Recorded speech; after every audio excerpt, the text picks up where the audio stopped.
नमस्कार, आप देख रहे हैं सिटी पोस्ट लाइव। मैं हूं दीपक शर्मा। देखिए, दो पाकिस्तानी पायलट भारत के कब्जे में हैं।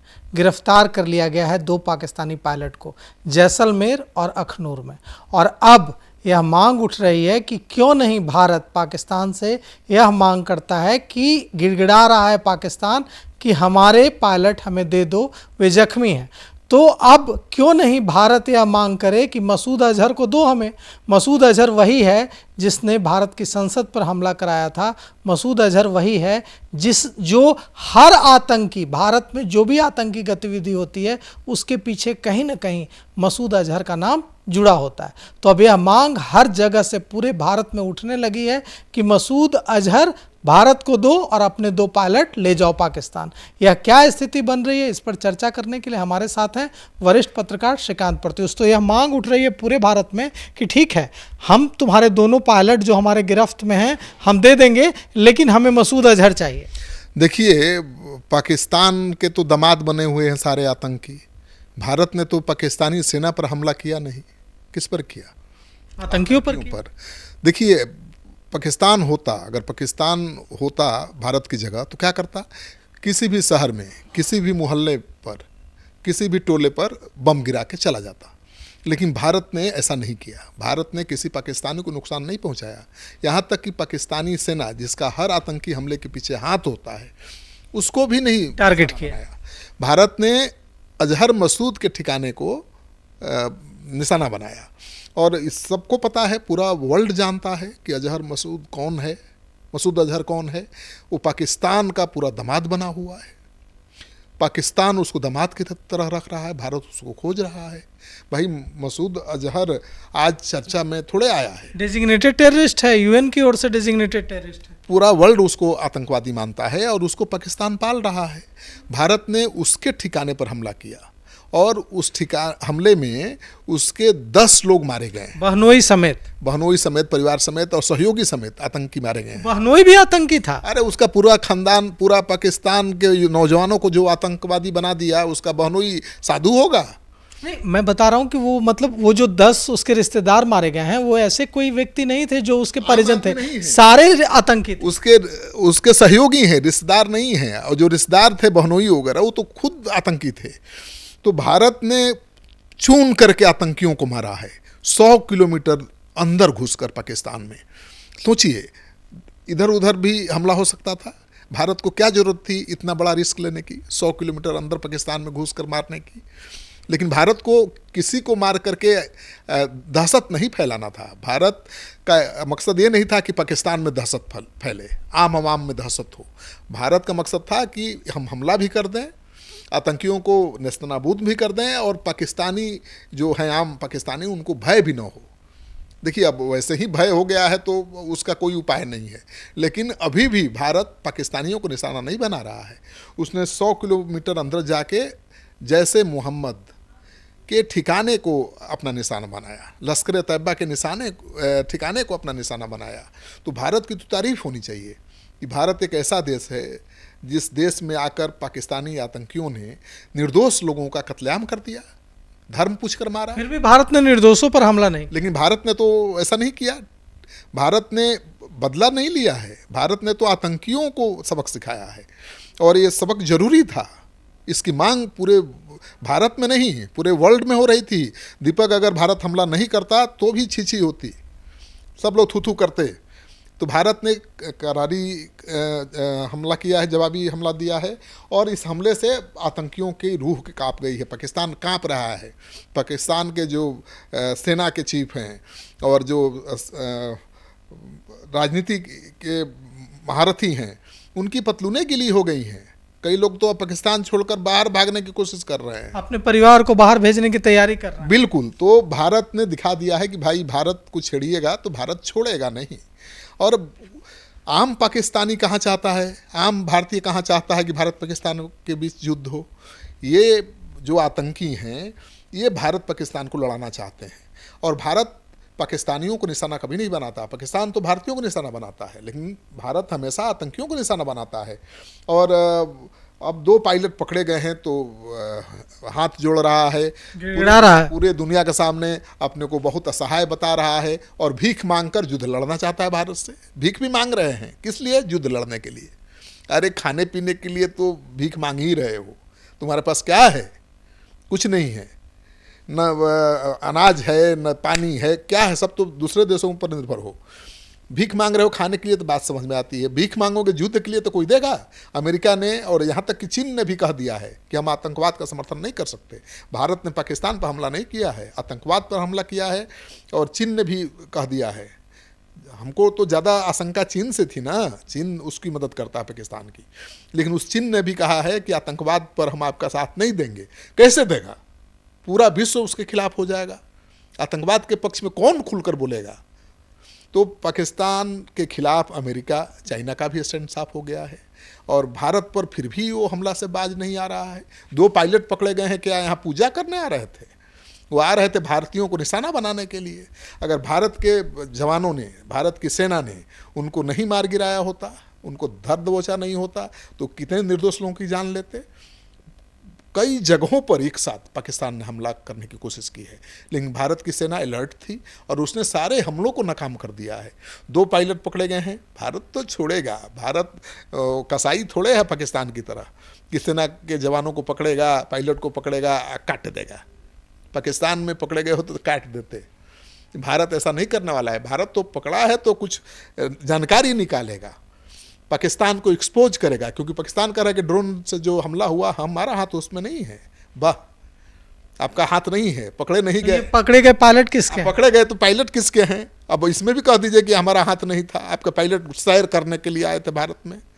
अरे भारत पाकिस्तान के बीच कितना तनाव है, गोलियां चल रही हैं और आपके पायलट सैर करने आए थे, आतंकी हमला कर नहीं आए थे। और आतंक का सामान भी मिला है उनके पास से और बड़े बड़े खुलासे। 2 J-17 और एक F-16 को मार गिराया है भारत ने। बिल्कुल, तो भारत से मुकाबला करने की स्थिति में पाकिस्तान नहीं है। उसको केवल ये था कि हम पैर पकड़ लेंगे, रोएंगे, गाएंगे, विक्टिम प्ले करेंगे और पूरा वर्ल्ड मेरे साथ हो जाएगा। तो पूरा वर्ल्ड परेशान है आतंकवाद से। और जिस मसूद अजहर के ठिकाने को निशाना भारत ने बनाया है, उसको बताना है कि कौन है। उसके खिलाफ भारत में दर्जनों मामले लंबित हैं, दर्जनों अपराध की लिस्ट है, सूची है।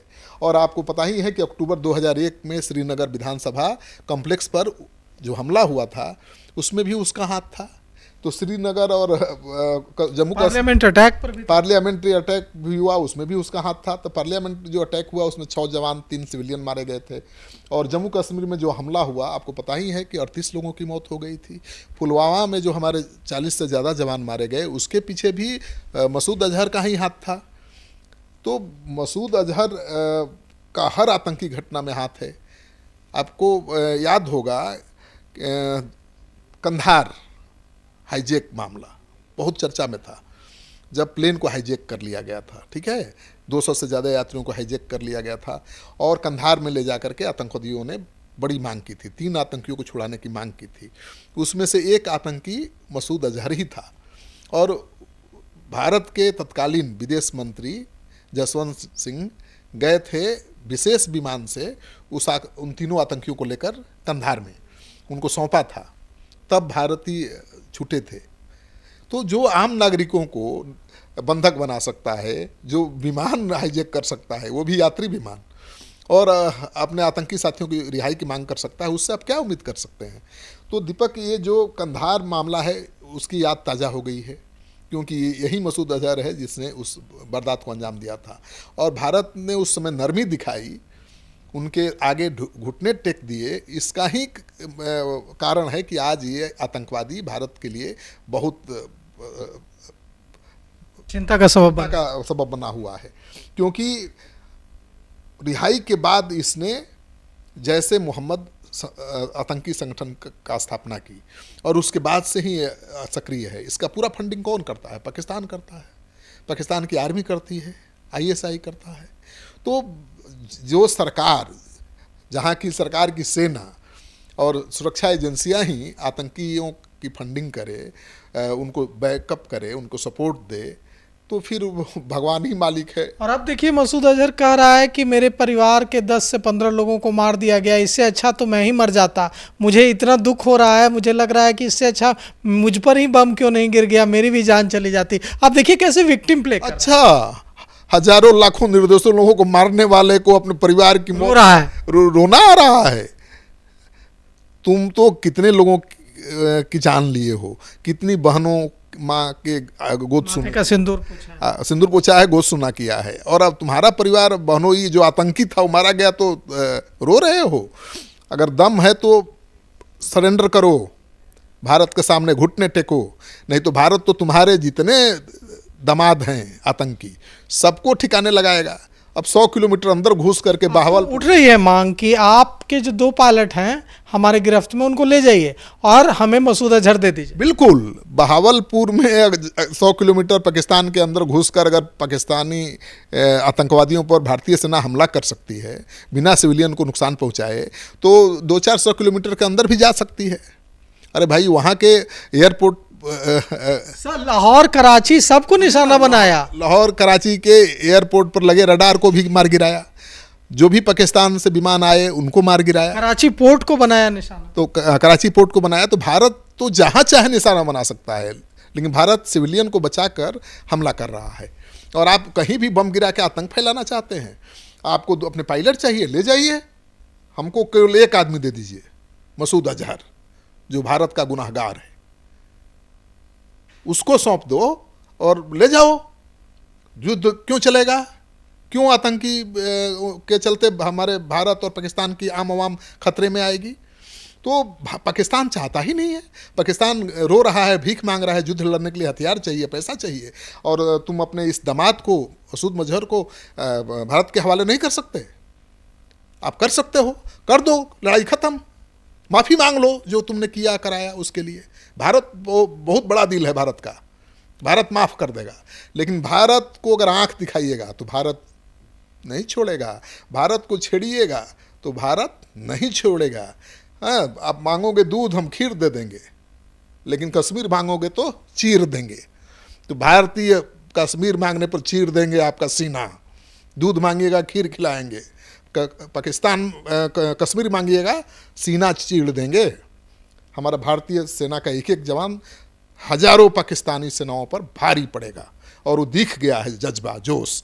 और भारत के सारे राजनीतिक दल एकजुट हैं, क्योंकि अब सेना का विरोध कोई नहीं कर सकता, सरकार के एक्शन का कोई विरोध नहीं कर सकता। जो विरोध करेगा वो देशद्रोही होगा। ये बात सबके समझ में आ गई है। और भारत के तो मुसलमान सड़क पर हैं भाई, वो जश्न मना रहे हैं, वो होली दिवाली मना रहे हैं, जो नहीं मनाते हैं होली दिवाली, और कड़ी कार्रवाई की मांग कर रहे हैं, और ज्यादा कड़ी कार्रवाई। तो भारत के मुसलमान भाइयों को सलाम, जो अपनी यूनिटी बनाए हुए हैं, और पाकिस्तान को थू थू, जो बिना वजह अपने देश के लोगों का जीवन हराम किए हुए हैं। तो सुनो पाकिस्तान, तुम्हारे जो 2 पायलट हमारे भारतीय सेना के भारत के कब्जे में हैं, उन्हें ले जाओ, लेकिन बदले में मसूद अजहर हमें दे जाओ। यह मांग पूरे भारत में उठ रही है। और अब देखना यह है कि भारतीय सेना, भारतीय लोगों की जो यह मांग है कि मसूद अजहर को भारत के हवाले किया जाए, भारत सरकार की यह मांग है। और यह मांग कोई नई नहीं है, यह मांग वर्षों पुरानी है कि मसूद अजहर को भारत को सौंपा जाए। अब मसूद अजहर को लेकर, मसूद अजहर को बचाने के लिए क्या पाकिस्तान की सेना अपने पायलटों की कुर्बानी देती है, यह देखना हमें भी है कि अब पाकिस्तान की सेना क्या करती है। तो फिलहाल इस खबर में इतना ही। आगे की खबरों के लिए देखते रहिए सिटी पोस्ट लाइव। शुक्रिया।